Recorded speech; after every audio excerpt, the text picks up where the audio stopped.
वह सीधा सा सवाल है, तो अब कावड़ियों पर पुष्प वर्षा का हिसाब मांगा जाएगा? मतलब सोचिए ना, अब ये पूछा जाएगा कि कावड़ियों पर फ्लावर की फंडिंग कहां से हो रही है। मतलब ये भी नौबत आ गई है इस देश में। सोचिए, कावड़ियों पर पुष्प वर्षा हो रही है तो कुछ लोगों के पेट में मरोड़े पड़ रहे हैं, उन लोगों को दिक्कत हो रही है, हिसाब मांगा जा रहा है, भाई पैसा कहां से आ रहा है? कावड़ियों पर फ्लावर की फंडिंग कहां से हो रही है? ये सवाल याद है मैंने ज्ञानवापी के वक्त भी पूछा था कि हम लोग भाई अभी इतने भी सेकुलर नहीं हो गए हैं कि महादेव को पहचानने से इंकार कर देंगे और कह देंगे उसे फवारा है। अभी इतने भी सेकुलर नहीं हो गए हैं। आज फिर से वही सवाल है कि हम क्या इतने सेकुलर हो गए हैं कि भोले के भक्तों पर अगर पुष्प वर्षा हो रही है तो हम फ्लावर की फंडिंग की चिंता हमें होने लगेगी कि पैसा कहां से आ रहा है। पीएफआई की फंडिंग की चिंता कभी नहीं होगी किसी को। पीएफआई की फंडिंग, दंगों की फंडिंग, पत्थरबाजी, किसी की चिंता नहीं होगी। लेकिन यहां की फंडिंग की चिंता हो रही है कि कावड़ियों पर पुष्प वर्षा की फंडिंग कहां है भाई? ये फंडिंग कहां से हो रही है? फ्लावर वाली फंडिंग। हज सब्सिडी के नाम पर करोड़ों रुपए की वर्षा पर आज तक किसी का मुंह नहीं खुला। लेकिन ये तस्वीरें, अच्छा ये तस्वीरें देखिए, अब ये भी हो सकता है भी क्योंकि बुलडोजर से पुष्प वर्षा हो रही थी। ये तस्वीरें ध्यान से देखिएगा। अब कावड़ यात्रा में अब बुलडोजर से पुष्प वर्षा हो रही थी। अब ये एक वजह हो सकती है भाई, इसी वजह से सवाल पूछा जा रहा है भाई क्यों भाई, इसका पैसा कहां से आ रहा है, फंडिंग कहां से हो रही है, हिसाब किताब मांगा जा रहा है। मतलब अब मैं फिर से वही बोल रहा हूं कि सोचिए, हज सब्सिडी के नाम पर करोड़ों रुपए की वर्षा हर साल की जाती रही, किसी का मुंह नहीं खुला आज तक, किसी ने चूं तक नहीं की।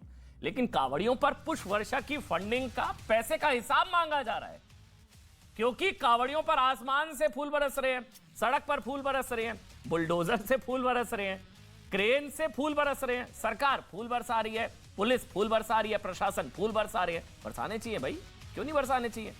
तो कष्ट इसी बात का है क्या? क्या इसलिए फ्लावर फंडिंग का हिसाब मांगा जा रहा है? क्या इसलिए पूछा जा रहा है कि कावड़ियों पर फूल बरसाने के पैसे कहां से आ रहे हैं? आपको दिखाते हैं। देखिए, हुआ यह कि कांग्रेस की नेता हैं सुप्रिया श्रीनेत, पहले प्रवक्ता थी, अब वो सोशल मीडिया विभाग और डिजिटल की वो प्रमुख भी हैं, चेयरपर्सन भी है, सीनियर लीडर हैं। उन्होंने सवाल पूछा, उन्होंने ट्वीट किया कि कावड़ यात्रियों पर पुष्प वर्षा के लिए हेलीकॉप्टर, पायलट और फूलों का खर्च कौन दे रहा है? यानी कि कांग्रेस इस बात से परेशान है कि कावड़ियों पर फ्लावर, ये देखिए ट्वीट पढ़िए, just a quick question, who is paying for the pilot, chopper and the flowers? इनको ये फंडिंग की, फ्लावर की फंडिंग की टेंशन हो रही है कांग्रेस पार्टी को। कावड़ियों से दिक्कत क्या है? कावड़ियों से कष्ट इतना क्यों है? क्या प्रॉब्लम क्या है भाई? दो तस्वीर आप आपको दिखाते हैं, पूरी खबर को आप समझ जाएंगे, मर्म को समझ जाएंगे, फर्क को खुद समझें। दो तस्वीरें, दो बयान। एक बयान आया था, देश की संपत्ति पर पहला हक अल्पसंख्यकों का। यह बयान दिया था गुजरात कांग्रेस के अध्यक्ष जगदीश ठाकुर ने। और अब यह बयान, कावड़ियों पर पुष्प वर्षा का पैसा कहां से आ रहा है, सुप्रिया श्रीनेत। ये दो तस्वीरें देखिए, फर्क साफ है। अल्पसंख्यकों का तो पहला अधिकार है देश के संसाधनों पर, यह गुजरात कांग्रेस के अध्यक्ष, पहला हक अल्पसंख्यकों का। कावड़ियों पर पुष्प वर्षा का पैसा कहां से आ रहा है? ये दो तस्वीरें आपके सामने हैं, ये दो बयान है, मैं कुछ नहीं कह रहा हूं, खुद अपने आप तय करिए। फर्क साफ है, मुस्लिम फर्स्ट, कावड़ियों से कष्ट। मुस्लिम फर्स्ट, कावड़ियों से कष्ट, पहला हक अल्पसंख्यकों का, देश के संसाधनों पर, गुजरात कांग्रेस के अध्यक्ष सुप्रिया श्रीनेत। पुष्प वर्षा का पैसा कहां से आ रहा है? पायलट का, फूलों का पैसा कहां से आ रहा है? मुस्लिम फर्स्ट, कावड़ियों से कष्ट। अच्छा, एक बयान अगर हम सुना सकते हैं इनका, एक बार सुना दीजिए भाई बयान, क्लैरिटी हो जाएगी। जो आज कावड़ियों की पुष्प वर्षा पर सवाल उठा रहे हैं, कैसे कह रहे थे कि देश के संसाधनों पर पहला हक मुसलमानों का, एक बार सुना दीजिए जरा।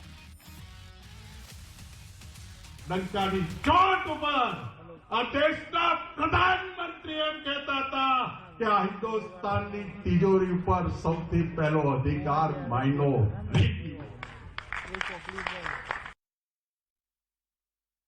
आप सोचिए, ये दो तस्वीरें आज की खबर का मर्म है। फर्क साफ है, मुस्लिम फर्स्ट, कावड़ियों से कष्ट। गुजरात कांग्रेस के अध्यक्ष वो कह रहे हैं कि पहला हक तो देखिए अल्पसंख्यकों का है देश के संसाधनों पर, लेकिन यहां सुप्रिया श्रीनेत जी हैं, वो कह रही हैं कि भाई पैसा कहां से आ रहा है भाई? कावड़ियों पर फ्लावर, कांग्रेस फायर, डिबेट करते हैं। सलमान निजामी साहब कांग्रेस पार्टी का पक्ष रखेंगे, डॉक्टर अजीज खान समाजवादी पार्टी का पक्ष रखेंगे, शोएब जमई भी है मेरे साथ, इंडिया मुस्लिम फाउंडेशन के प्रेसिडेंट है, शलम मनी त्रिपाठी हैं जो कि भारतीय जनता पार्टी का पक्ष रखेंगे, प्रवक्ता हैं, विधायक हैं, साथ ही प्रोफेसर परवेश चौधरी जी, डॉक्टर सैयद रिजवान और अजय गौतम। एक बहुत बड़ा पैनल है। चलिए एक बार पैनल दिखा दीजिए भाई, डिबेट शुरू करते हैं। सबसे पहले शलभमणि बता दीजिए भाई, फंड की फंडिंग, फ्लावर की फंडिंग कहां से हो रही है भाई? शलभमणि त्रिपाठी, फ्लावर की फंडिंग कहां से हो रही है? देखिए, फंडिंग वहीं से हुई है जहां पर हज हाउसेस के लिए पैसा जाता था। ये फंडिंग वहीं से हुई है जहां पे हज यात्रियों को भेजने के लिए पैसा जाता था। ये फंडिंग वहीं से हुई है जहां इस्लामिक शिक्षा देने वाले मदरसों को पैसा जाता है। ये फंडिंग वहीं से हुई है जहां पर पूर्व की सरकारों में रोजा इफ्तार की दावतों के लिए पैसा जाता था। रोजा इफ्तार की दावतें दी जाती थी, मुख्यमंत्री आवास में दी जाती थी, सरकारी पैसे से दी जाती थी। तो वहां पे जहां से पैसा जाता था वहां से ये कांवड़ियों के लिए पुष्प वर्षा का पैसा आया है। ये तमाम ऐसे विभाग है जहां पर पैसा होता है धार्मिक कार्यों के लिए, वहां से पैसा आया। मुझे तो बड़ी हैरानी हो रही है। और खैर, कांग्रेस पार्टी से आप उम्मीद कर भी क्या सकते हैं? कांग्रेस पार्टी ने हमेशा से जब कोई बहुसंख्यक समाज के कोई पर्व रहे हैं, कोई मौके रहे, उस पर सवाल उठाया है। और आज देखिए जिस तरह का उन्होंने सवाल उठाया, मुझे लगता है कि उसका जवाब देश उनको देगा। क्योंकि कांवड़ियों पे पुष्प वर्षा अगर हो रही है तो मुझे लगता है इस कदम का तो स्वागत होना चाहिए। हजारों किलोमीटर दूर पैदल चल के चलते हैं, नंगे पांव चलते हैं और सबके लिए उन्नति की कामना सवाल करते हैं, थोड़ा सा सबके विकास सेकुलर की कामना टाइप करते से, हैं। सवाल थोड़ा सा सेकुलर टाइप से वो ये है कि भाई क्या सरकार को किसी धार्मिक कार्य में पढ़ना चाहिए? वो मर्म ये है कि सरकार का क्या काम है भाई कावड़ियों पर पुष्प वर्षा करना? धार्मिक कार्य में खर्चा सरकार को पड़ना चाहिए क्या एक धर्म के लिए? ये थोड़ा सेकुलर टाइप सवाल पूछा मेरे ख्याल, ये है मर्म शायद सवाल का। शलभ, बिल्कुल, मैं तो पूछता हूँ कि इस्लामिक शिक्षा मदरसे देते कि नहीं देते हैं? अगर मदरसे इस्लामिक शिक्षा देते हैं, आप उनके लिए फंड करते हैं, तो कौन सी सरकार से लेते हैं? क्या बांग्लादेश की सरकार से पैसा लेते हैं, किसी और सरकार से पैसा लेते हैं?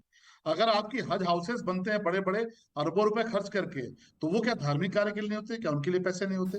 हज यात्रा को लेकर तमाम सारे जो प्राविधान होते हैं, क्या उनके पैसे नहीं होते? मैं तो कह रहा हूं अमन भाई, स्पेसिफिक कह रहा हूं कि उत्तर प्रदेश में 2017 से पहले जो हुकूमत थी, रोजा इफ्तार की दावत होती थी, सरकारी पैसे से करोड़ों रुपए खर्च किए जाते थे। जो मंत्री होते वो भी देते थे, मुख्यमंत्री भी देते थे। अखिलेश और मुलायम जी को आपने देखा होगा, तमाम सारी टोपियां लगाए रहते थे, तमाम सारे अधिकारी भी टोपी लगाए रहते थे। उसके बाद हज हाउस तमाम जो रोजा इफ्तार की दावतें होती थी, किस पैसे से होती थी? तो अगर उन पैसों पर सवाल नहीं उठाया गया, और मैं आपको एक और बात बताऊं, बाबरी एक्शन कमेटी के चेयरमैन थे जफर याब जिलानी।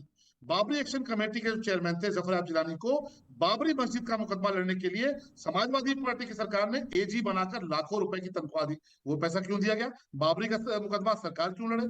तो ऐसे में बहुत सारी चीजें हैं जिनमें सरकार पैसे खर्च करती है। अगर सवाल वहां नहीं उठा रहे थे तो कावड़ियों पर पुष्प वर्षा पर सवाल क्यों उठ रहा है? इसका मतलब जो लोग सेकुलरिज्म के नाम पे सवाल उठा रहे हैं, दरअसल उनका खुद का मानसिक स्तर बहुत दूषित है। वो सिर्फ ये चाहते हैं कि हिंदुओं के खिलाफ कुछ करते रहे, हिंदुओं के खिलाफ बोलते रहे, उनके त्योहारों के खिलाफ बोलते रहे। अगर कोई कावड़ियों को लेकर व्यवस्था की जा रही है, पहले कावड़ियों पर लाठियां चलती थी समाजवादी पार्टी की सरकार में, आपने देखा होगा प्रतिबंध भी था, कावड़िए निकल नहीं सकते थे। आज आपके सबके विकास के लिए, सबके अच्छे भविष्य के लिए, आपके सबके उन्नत विकास के लिए कावड़िए निकल रहे। नहीं, लेकिन ये नाराजगी डॉक्टर अजीज खान समाजवादी पार्टी से, आपने ज्यादा समाजवादी पार्टी का अखिलेश जी का जिक्र किया, इसलिए उन्हीं का एक बार पक्ष ले लेता हूं, क्योंकि प्रतिबंध लगे थे कावड़ यात्रा पर। अजीज खान साहब, आपको पता ही होगा, आपकी सरकार थी, डीजे पर भी बैन लगा दिया गया था, डीजे नहीं बजेगा, और भी तरह के प्रतिबंध लगे थे। तो ये क्या पुष्प वर्षा नहीं होनी चाहिए? गलत है कावड़ियों पर? देखिए अमन जी, सलाब जी जो है बहुत ही विद्वान शख्स है और विद्वान प्रवक्ता है। मैं तो इनको बहुत लंबे वक्त से सुन रहा हूँ, लेकिन आज जो भाषा का इस्तेमाल कर रहे हैं मुझे लग रहा बहुत दुखद है। इनको शायद ये पता नहीं है कि ये जो कांवड़ियों का यात्रा निकल रहा है, ये इस मुल्क में हिंदू और मुसलमान भाइयों के कौमी इत्तेहाद का एक नमूना है, प्रतीक है। आप देख रहे हैं किस तरह जो मुस्लिम तबका है वो इसका वेलकम कर रहा है, कैसे खैर मकदम कर रहा है, कैसे स्वागत कर रहा है, पुष्प वर्षा कर रहा है, पानी पिला रहा है, रास्तों में तमाम चीजों का इस्तेमाल कर रहा है और कहीं ना कहीं इंतजाम करके उसको फैजियाब पहुंचा रहा है। सरकारी पुष्प वर्षा सही या नहीं? दूसरी बात, अरे सुनिए ना सर मेरी बात।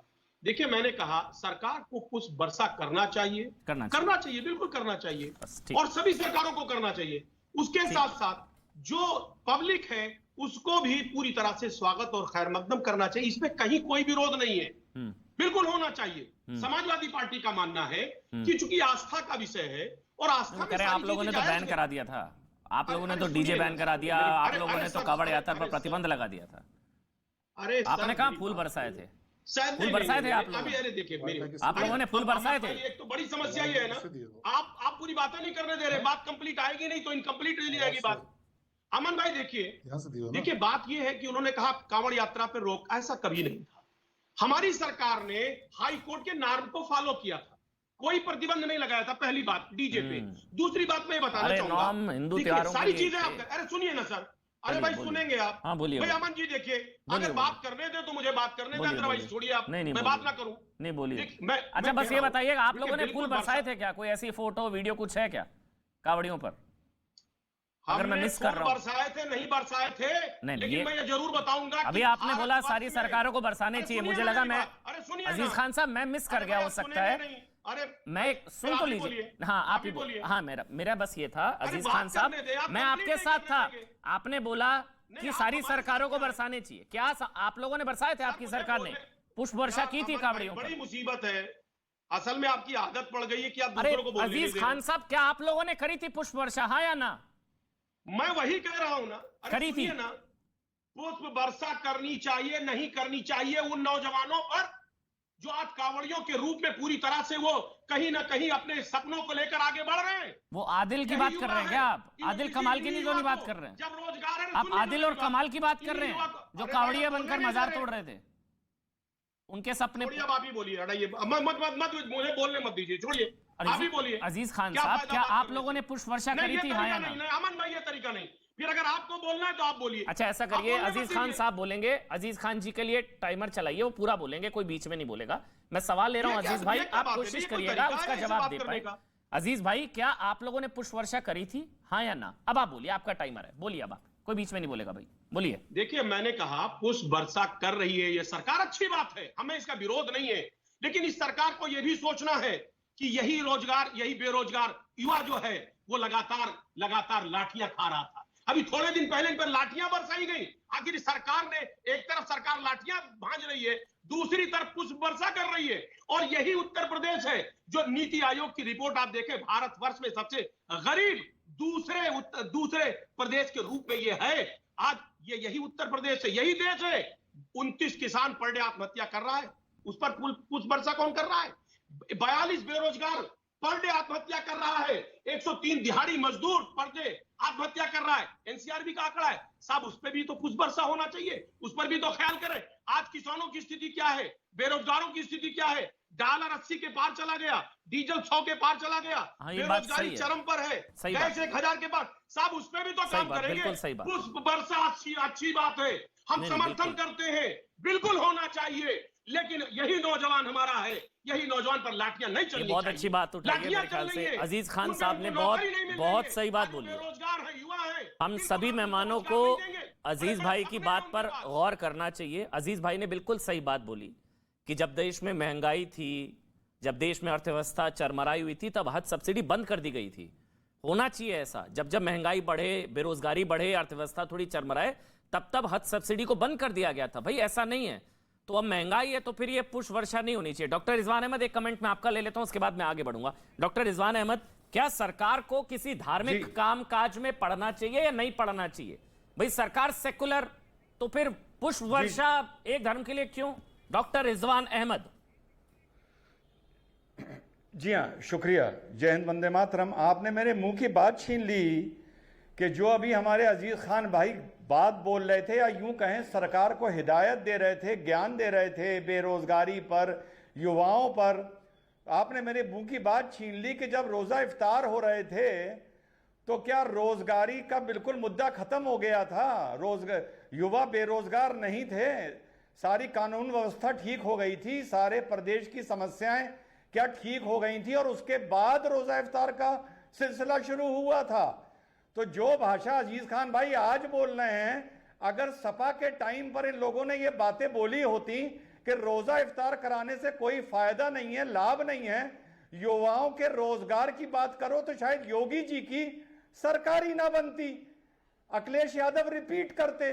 तो ये तो उन्होंने उसी वक्त गलती करी जो आज ज्ञान दे रहे हैं, उस टाइम अपने नेता को ज्ञान देना चाहिए था। डॉक्टर रिजवान अहमद, उन्होंने वो बताया कि हम लोगों ने इसलिए नहीं करी थी पुष्प वर्षा क्योंकि महंगाई थी, बेरोजगारी थी हमारे कार्यकाल में, और फिर ये सारे मुद्दे थे अर्थव्यवस्था, हाँ, नहीं, इसीलिए हमने और नहीं भी करी बिल्कुल, थी, बिल्कुल, इसीलिए हमने बिल्कुल, पुष्प वर्षा नहीं करी बिल्कुल, थी। बिल्कुल। आप गलत समझ रहे हैं उनको। जी जी, हाँ। इसीलिए पुष्प वर्षा नहीं की थी, लेकिन इसीलिए रोजा इफ्तार इन्होंने किया था। तो खैर, पर दूसरी बात इतनी जरूर बोलूंगा कि अगर कांग्रेस के नेता, ये मैं कोई व्यंग नहीं कर रहा हूं, यूपी में 2% वोट मिला है कांग्रेस को, परसेंट को हिंदी में टका बोला जाता है, तो यूपी में कांग्रेस 2% की पार्टी है। अगर सिर्फ कांग्रेस के नेता बोलना बंद कर दें, सिर्फ वो ये कसम खा लें कि अब हम 2027 तक नहीं बोलेंगे, तो मुझे लगता है कि ये 2% बढ़कर 12-14% हो जाएगा कांग्रेस का, सिर्फ अगर बोलना बंद कर दें। कांग्रेस पार्टी को साहब मुझे समझ में नहीं आता इनकी प्रायोरिटी क्या है।